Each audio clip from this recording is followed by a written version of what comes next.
Yung siniri natin, nag-harvest tayo. Ayan. Harvest tayo. Tapos yan, harvest tayo yan. At kailangan natin sa ating nilaga.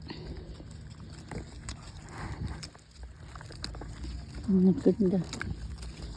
Ganda. Ang lalaki ng dahon.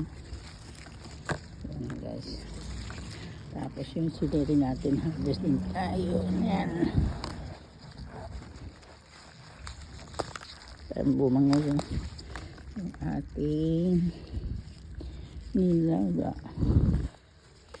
Ayan.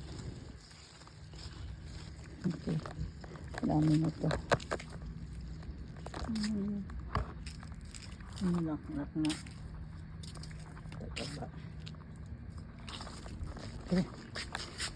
Masok tayo.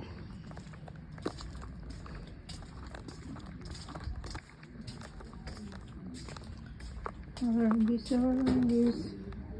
Ayan.